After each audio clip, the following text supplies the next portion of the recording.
এখন আমাদের ধারাবাহিক রুহানি অনুষ্ঠানে কিছু আলোচনা করা হইবে সিরাতাল মুস্তাকিমের আরো এক তথ্য সম্পর্কে।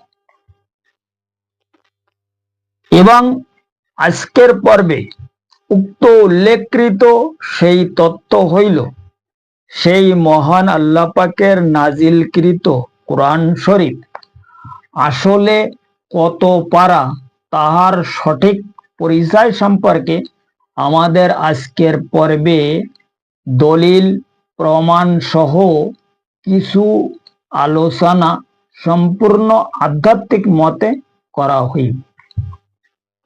কারণ উক্ত মহা কঠিন সেই রুহানি বিষয়কে যদি সঠিকভাবে উপলব্ধি করা যায় তবে বর্তমান জামানার প্রত্যেক মানব গোষ্ঠী পবিত্র আল কোরআন আসলে কত পারা তাহার সঠিক হাকিকি এলেম সহ সিরাতাল মুস্তাকিমের হাকিকত সম্পর্কে আরো বহু এলেম অর্জন করার জন্য সঠিক রুহানি হিসাব অনুযায়ী এবং বাতিনি তালিম অনুসারে অবশ্যই সক্ষম হইতে পারিবে ইনশাআল্লাহ তাআলা। কারণ সেই মহান আল্লাহ পাকের উক্ত পবিত্র আল কোরআন কিন্তু আসলে 40 পারা, 30 পারা জাহিরি এবং 10 পারা বাতিন। জাহিরগত 30 পারা আমাদের হাতে রয়েছে এবং বাতিনগত যে 10 পারা উক্ত 10 পারা 5 মুরসালিন নবীদের সিনার মধ্যে উপস্থিত রয়েছে, যার কারণে সেই মহান নবী পাক সালাতুস সালাম দুনিয়ার প্রত্যেক মানব গোষ্ঠীগুণকে তিনি সঠিকভাবে ইশারা ফরমায়া তাহার সেই মহা অসীম পবিত্র জবান মোবারকে যে সমস্ত নবীদের ওপর ঈমান আনার জন্য। কারণ উক্ত 10 পারার 8 পারা হইল 4 মুরসালিন নবীদের সিনা মোবারক এবং 2 পারা হইল সেই মহান নবী পাক সালাতুস সালামের মহা অসীম পবিত্র সিনা মোবারকে।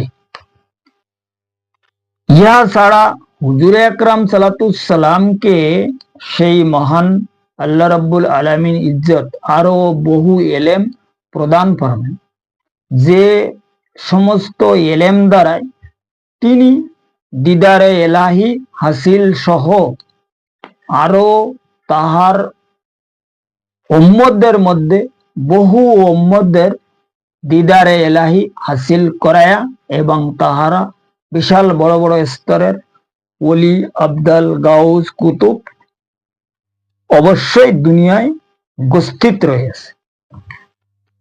এখন এই যে ব্যাপার, এই ব্যাপারে এই কোরআনের জাহির এবং বাতিন, এখন এই বাতিনিগত যে কোরআন এটা আসলে কোথায় এবং এই কোরআন কিভাবে পাওয়া যাবে এবং তার প্রমাণ বা দলিল কি, যেহেতু আজকের পর্বে বলা হয়েছে দলিল এবং প্রমাণ সহ কথা বলা হয়, তা এখানে আমি প্রকাশ ফরমায়া যে কোরআন হচ্ছে 40 পারা, 10 পারা জাহিরি, 30 পারা জাহিরি আর 10 পারা বাতিন। বাতিনি যে 10 পারা ও 5 মুরসালিন নবীদের সিনা মোবারকে রয়েছে আর জাহিরি 30 পারা আমাদের হাতে রয়েছে। এখন এই বাতিনি যে জাহিরি যে 30 পারা ইয়ে তো জিব্রাইল ফেরেশতার মাধ্যমে আমাদের মধ্যে হাসিল হইয়াছে, মানে ইয়ে তো আমরা সবাই জানি, আর যা আমরা সবসময় পড়তেছি আমাদের প্রত্যেকের ঘরে আছে, আমরা জানি বা পড়তে পারি। কিন্তু বাতিনি যে 10 পারা, এই বাতিনি 10 পারা সম্পর্কে বিভিন্ন কথা, বিভিন্ন প্রকারের আলাপ আলোচনা মানব সমাজের মধ্যে বা তরিকাত জগতের মধ্যে বেশি বেশি শোনা যায়। আজ পর্যন্ত এর সঠিক ব্যাখ্যা আমার মনে হয় কেউ দেয়নি, কি হয়তো দিলেও দিতে পারে, যে আসলে এই 10 পারা কোথায়। এখানে দেখো, শিয়া শিয়া হজরত যারা, এনারা বলে ও যে 10 পারা না, ও হজরত আবু বকরের বকরি খেয়ে ফেলে। ভালো কথা। এখন এরা যখন এই 10 পারার থেকে কথা বলে, তখন সাধারণ মানুষ, অন্যান্য মাযহাবের ব্যক্তিরা তাদের কাছে যারা যখন দলিল চায়, তখন বলে ভাই এটার কোনো দলিল হবে না। কেন? ইয়ের দলিল যা ছিল, ইয়ে তো হযরত আবু বকরের বকরি খেয়ে ফেলে। আর হযরত আবু বকরের বকরি খেয়ে ফেলেছে, এই যে এলেম যেটা মানে বাতিনি 10 পারা, এ গেল তাদের প্রশ্ন, মানে জবাব। কিন্তু আমার কথা হচ্ছে কি, এই 10 পারা তো বাহিরে জাহিরি হয়নি, এইটা আবু বকরের বকরি কিভাবে খেল? যখন এখানে এনাদের কথা হচ্ছে যে এইটা পাতায় লেখা ছিল, ওই পাতাগুলো হযরত আবু বকরের বকরি খাইয়ে ফেলেছে, যে কারণে ও 10 পারা আর এখন আমরা দলিল দিতে পারবো না। এইটা তো আসলে কোনো সময় জাহির করেনি, এ তো বাতিনি ব্যাপার না, এ তো পুশিদাবেদ সিনা বাই সিনা চলতে আছে। ये 10 পারা যে ওহি এলাহির মাধ্যমে, ये ওহি জলির মাধ্যমে আসেনি, ये তো বাইরে প্রকাশই হয়নি না। আর এই 10 পারা যে, ये তো হুজুর পাকের কাছে আসেনি পুরা, ইয়ে প্রথমে 2 পারা যে হযরত আদম আলাইহিস সালাতু সালামের পরে যিনি প্রধান, মানে প্রধান নেই, প্রথম মুরসালিন, দ্বিতীয় মুরসালিন হযরত ইব্রাহিম আলাইহিস সালাতু সালাম, ওনার পরে এই যে 2 পারা। এরপরে তৃতীয় মুরসালিন হযরত মুসা আলাইহিস সালাতু সালাম, ওনার উপরে এই যে 2 পারা। চতুর্থ মুরসালিন হচ্ছে কেডা? হযরত ঈসা আলাইহিস সালাতু সালাম, ওনার উপরে এই যে 2 পারা। আর হুজুর পাক হচ্ছে সমস্ত মুরসালিনদের ইমাম, নবীদের ইমাম, আম্বিয়াদের ইমাম, দুনো আলমের সরদার, এনার উপরে এই যে 2 পারা। এই যে 10 পারা, ये तो वही এলাহির মাধ্যমে আসছে, ये वही জলির মাধ্যমে আসে, মানে ওহি খফি যেটা বলা হয়, ওহি খফির মাধ্যমে এসে ইয়ে মাত্র কলব পর্যন্ত সামিল হয়েছে, কলব থেকে ও বাইরে বেরিয়ে। তো কলব থেকে যখন বাইরে বেরিয়ে, তো ও কিভাবে লেখা হলো, আর ও লেখা কিভাবে ও করে বকরি খেল? কথা বুঝছেন আপনারা? ইয়ে হলো এই 10 পারার আসলে মেন ব্যাপার। আর আজকের আমার এই যে কোরআন শরীফ যে কত পারা, এ সম্পর্কে আলোচনা করার মূল বিষয় হলো এটা। ভাই এইসব হচ্ছে একমাত্র কাল্পনিক, ইয়ে জানকারি এলেম অন্তিম সময় আসলে কিন্তু কোনো কাজে আসবে না। অরিজিনাল হাকিকি এলেম যেটা, ওইটাই কাজে আসবে। এবং হাকিকি এলেম কি, সেটা আমাদেরকে জানতে হবে।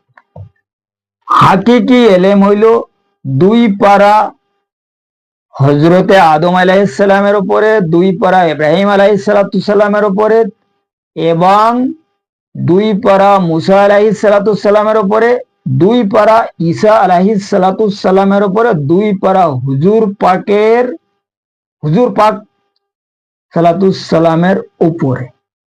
কথা বলে, এখন এই যে মানে 10 পারা 5 ভাগে ভাগ করা হয়েছে, এটা আমরা কিভাবে পাবো এই 10 পারার এলেম? ভাই জাহিরি কোরআন তো আমরা পড়ি এলেম পাচ্ছি না, তো ওইটার এলেম কিভাবে পাবো? ও তো বাইরে বেরিন।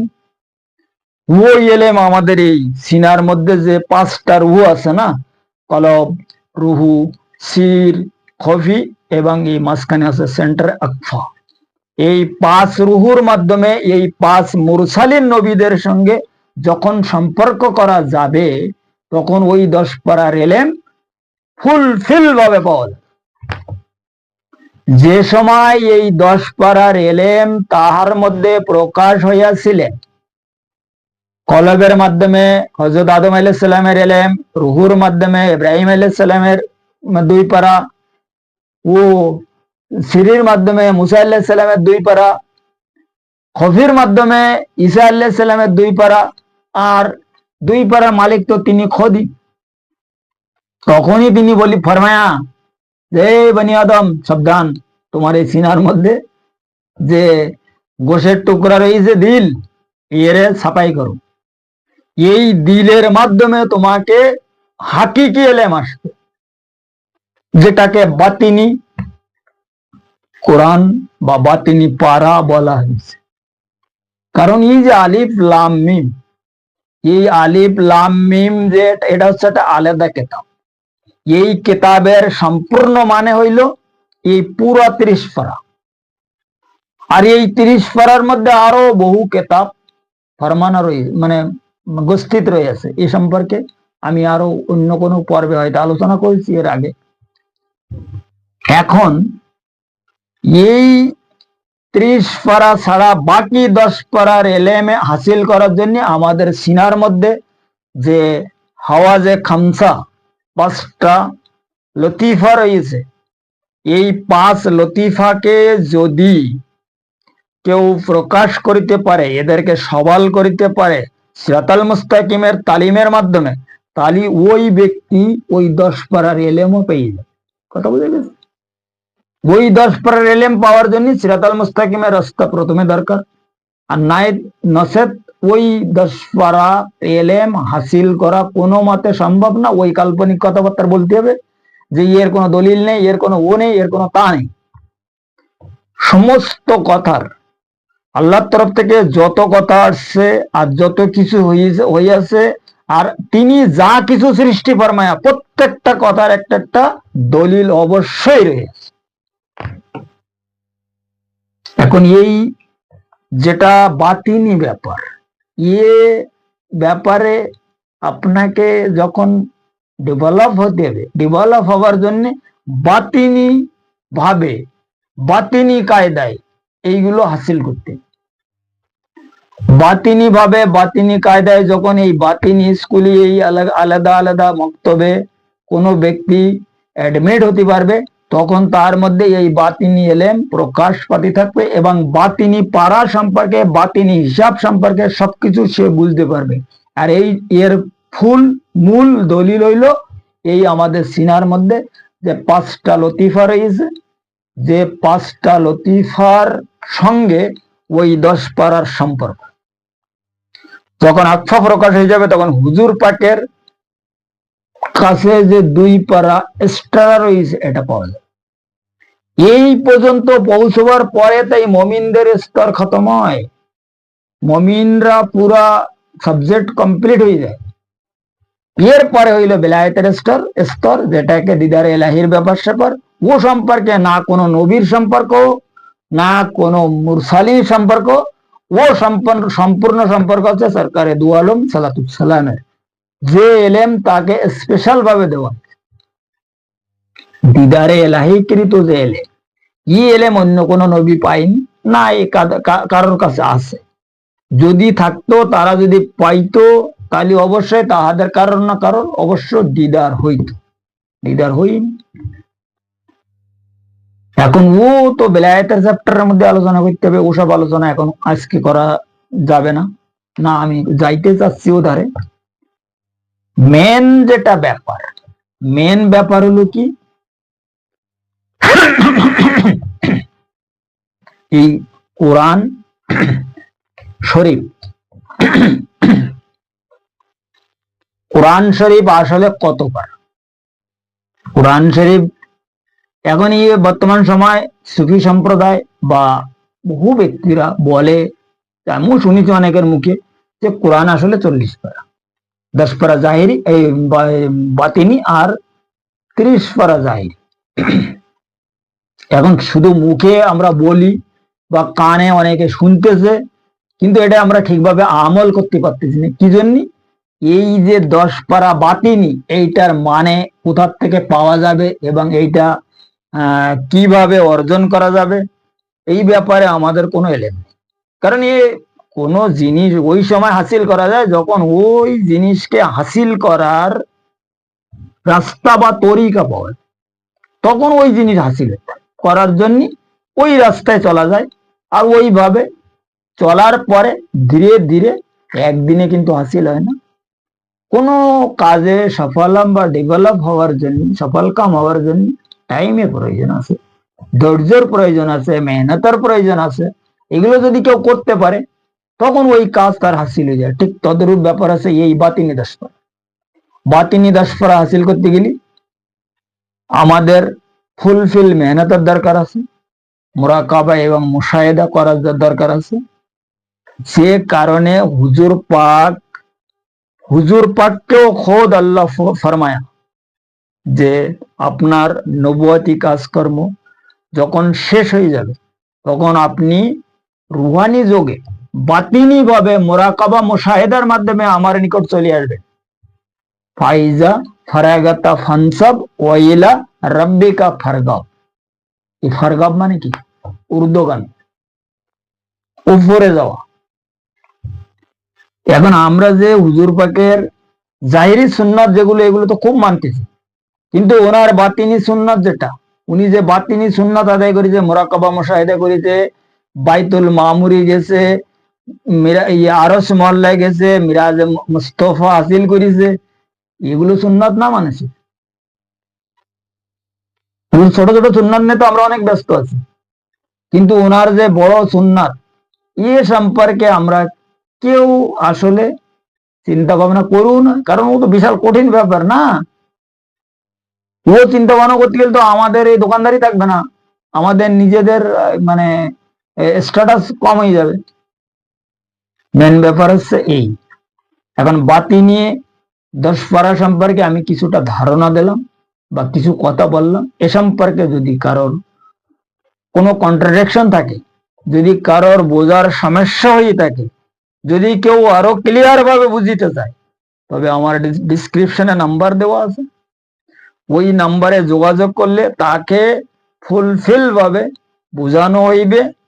10 পারার ইলম কিভাবে হাসিল করা যায় এবং হাসিল করার সমস্ত তরিকা দেখাই দেওয়া হবে। এবং যতক্ষণ পর্যন্ত হাসিল না হবে ততক্ষণ পর্যন্ত আমি ইব্রাহিম তার সঙ্গে থাকবো। আমার ওদা। কথা বুঝে গেছে? যাই হোক, আজকের আলোচনা এই পর্যন্ত রাখা হইলে আগামী পর্বে সিরাতাল মুস্তাকিমের আরো বহু বিষয় আলোচনা করা হইবে ইনশাল্লাহ তাআলা, যদি মুর্শিদ কেবলা তাহার নিজ গুণে দয়া ফরমায়।